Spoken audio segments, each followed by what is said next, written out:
దుঃస్వప్న దోష నివారణకు ఉదయమే లేచి శాస్త్రోక్త ప్రకారంగా నువ్వులు మినువులు దానం చేసి దైవపార్థం చేయాలి. ఎవరికి స్వప్నం గురించి చెప్పరాదు. ఇక్కడ గజేంద్ర మోక్షం త్రిజట స్వప్న వృత్తాంతం శ్రవణం చేస్తే చాలా వరకు శాంతి జరిగినట్టు భావించాలి. రోగికి మంచి స్వప్నాలు వస్తే కనుక త్వరలో ఆరోగ్యవంతులు అవుతారనే సూచన కింద భావించాలి.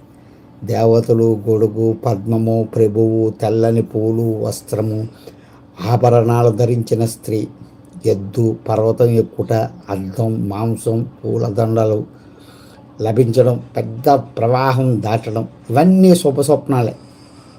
ధనలాభం, రోగులకు త్వరగా రోగ విమోచన కూడా కలుగుతుంది. దుస్వప్నాలు కన్నవారు